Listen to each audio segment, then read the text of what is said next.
Bismillahirrahmanirrahim. Assalamualaikum warahmatullahi wabarakatuh. Selamat datang kembali di YouTube channel saya. Pada kesempatan kali ini, kita akan mencoba melakukan analisis regresi sederhana dengan bantuan SPSS. Baik, saudara sekalian. Pada kesempatan kali ini, kita akan menganalisis kasus sederhana, yaitu apakah ada pengaruh jam belajar terhadap hasil belajar. Jadi data yang saya tampilkan di sini adalah data dummy, data buatan saya sendiri. Dari data ini, kita akan melihat apakah ada pengaruh jam belajar terhadap hasil belajar, di mana jam belajar itu adalah variabel X dan hasil belajar adalah variabel Y. Terdapat ada 15 responden ataupun 15 sampel. Kemudian dari data tersebut, kita akan dapat memperoleh yang pertama adalah persamaan regresi linearnya, yang kedua adalah uji linearitas dan signifikansi persamaan regresi, dan yang ketiga adalah uji signifikansi koefisien korelasi X. Baik, pertama-tama adalah langkah pertama, kita akan membuka terlebih dahulu SPSS kita. Pertama buka aplikasi SPSS. Di sini saya menggunakan SPSS versi 24, jadi tidak ada pengaruh ataupun tidak ada masalah. SPSS versi berapa yang kita gunakan, minimal SPSS 20 lah untuk sederhananya. Baik, yang pertama adalah kita definisikan yaitu variabel X-nya, di mana variabel X tersebut adalah berbentuk data numerik. Kemudian di sini saya buat labelnya yaitu jam belajar. Kemudian di sini ratanya saya buat rata tengah saja. Kemudian biasanya ada 3, yaitu scale, ordinal, atau nominal. Kita letakkan atau kita pilih scale, karena data tersebut adalah data yang sebenarnya, itu data angka sebenarnya, scale. Kemudian variabel Y, bentuknya adalah tipe numerik. Di sini karena hanya ada 2 karakter, maka kita buat 8 saja cukup. Nah, desimal saya hilangkan karena tidak ada desimal dalam bentuk hasil belajar dan jumlah jam belajar tadi. Kemudian saya buat hasil belajarnya. Di sini sama saya berlakukan rata tengah, ini sebutnya scale. Selesai di variable view. Jadi memasukkan data yang tadi itu, pertama kita definisikan dulu variable view-nya, karena kita hanya memiliki 2 variabel, yaitu variabel X dan variabel Y, jadi kita cukup memasukkan variabel X dan variabel Y. Setelah itu, di data view, di sini bisa kita ketik manual, data yang tadi yang kita dapat tadi, atau saudara bisa dengan cara copy paste, yaitu dari data Excel yang saya ketik, saya masukkan ke SPSS dengan klik copy, kemudian klik paste. Seperti ini. Sangat mempermudah pengerjaan, jadi tidak perlu ketik manual satu-satu. Atau saudara bisa ketik langsung dari import dari Excel ke SPSS. Di video berikutnya nanti saya akan jelaskan. Baiklah. Nah, langkah-langkah yang akan kita lakukan analyze, yaitu melakukan ataupun menganalisis regresi, yaitu analyze, ketik analyze, kemudian regression, kemudian unlinear. Di sini akan muncul tampilan box. Yang pertama adalah kita masukkan jam belajar di kolom independen, kemudian hasil belajar masukkan ke dependen. Selanjutnya pada pilihan statistik kita klik sekali, kemudian kita klik ini standarnya, yaitu defaultnya adalah estimate, regression coefficient-nya itu estimate, model fit-nya juga sebagai defaultnya, kemudian R square kita centang atau kita checklist, kemudian descriptive-nya kita checklist. Selanjutnya kita klik continue. Berikutnya kita abaikan saja, ini sudah standar sudah defaultnya.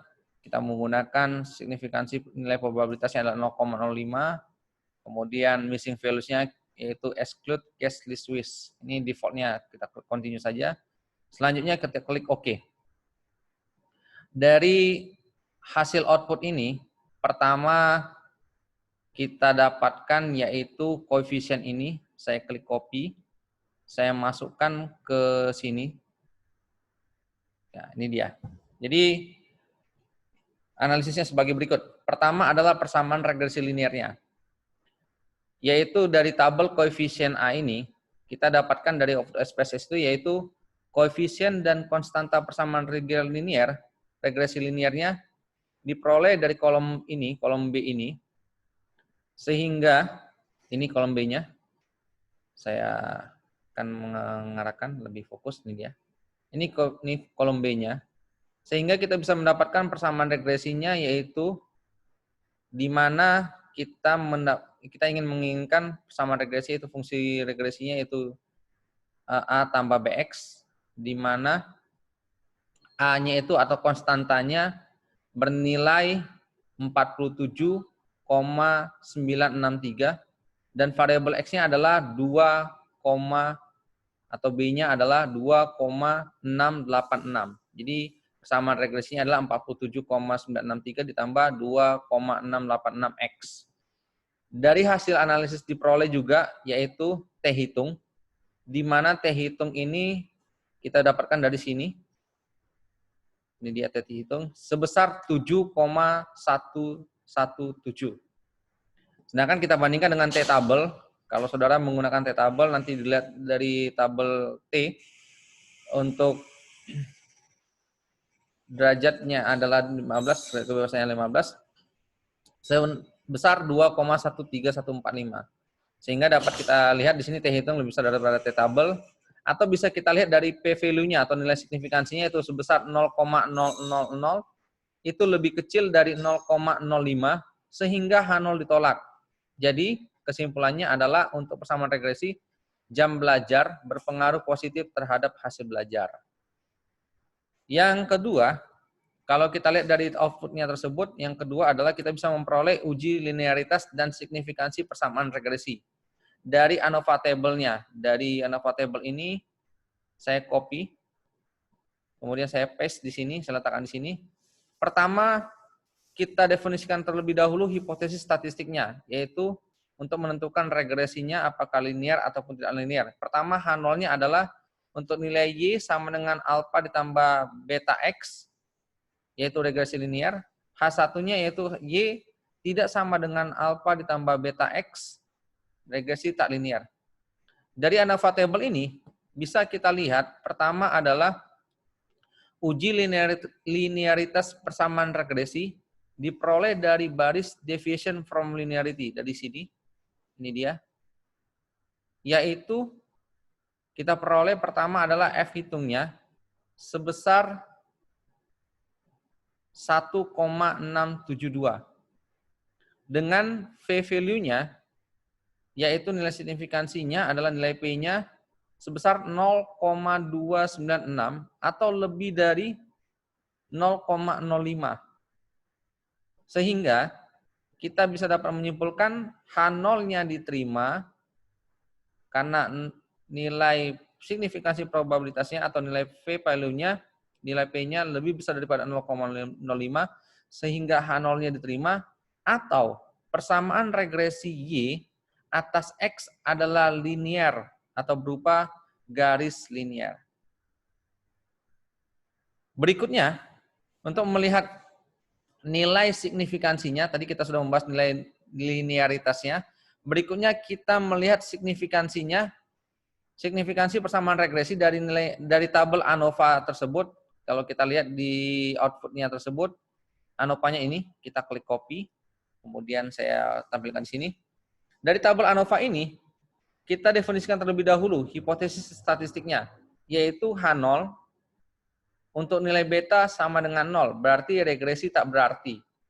Selanjutnya H1, beta tidak sama dengan 0, berarti regresi tak, kalau tadi regresi tak berarti, yang ini regresi berarti. Kita lihat dari uji signifikansi persamaan regresi diperoleh dari baris regression kolom kelima, yaitu ini. Nilai F hitungnya sebesar 50,658. Sedangkan nilai P-nya atau nilai signifikansi probabilitasnya yaitu sebesar 0,000 atau lebih kecil atau kurang dari 0,05 sehingga H0-nya ditolak. H0 ditolak artinya H1 yang diterima. Sehingga kesimpulannya adalah regresi Y atas X adalah signifikan. Atau jam belajar berpengaruh terhadap hasil belajar. Dilihat dari signifikansi persamaan regresi. Sehingga ini kita dapat memperoleh kesimpulan bahwasanya jam belajar itu berpengaruh terhadap hasil belajar. Berikutnya, yang ketiga adalah kita akan melihat uji signifikansi koefisien korelasi X dan Y. Di sini kita melihat outputnya yaitu yang kita lihat ada dari model summary-nya. Ini saya copy, kemudian saya letakkan di sini. Pertama adalah kita definisikan hipotesis statistiknya yaitu H0, di mana betanya itu sama dengan 0. Yang kedua, maaf, ini H1, yaitu H1-nya beta tidak sama dengan 0. Dari tabel ini kita bisa mendapatkan atau memperoleh hasil yang pertama adalah uji signifikansi koefisien korelasi, yaitu koefisien korelasinya atau RXY-nya yaitu sebesar 0,892, ini dia. Dan F hitungnya yaitu sebesar 50,658. Dan nilai P-nya atau nilai signifikansi korelasinya adalah sebesar 0,00, ini saudara sekalian. Atau lebih kecil atau kurang dari 0,05. Berarti H0 ditolak. H0 ditolak artinya H1 yang diterima. H1 yang diterima. Sehingga koefisien korelasi X dan Y adalah berarti atau signifikan. Kesimpulannya adalah dari tabel ini kita peroleh R square-nya adalah 0,796 yang mengandung makna bahwa sebesar 79,6% variasi variabel hasil belajar dapat dipengaruhi oleh variabel jam belajar. Jadi itu saudara sekalian yang bisa saya tampilkan pada video kali ini. Kiranya bisa bermanfaat. Silakan komentarnya jika ada pertanyaan atau ada yang mau diskusikan. Terima kasih. Mohon maaf apabila ada yang salah. Assalamualaikum warahmatullahi wabarakatuh. Sampai ketemu di video selanjutnya.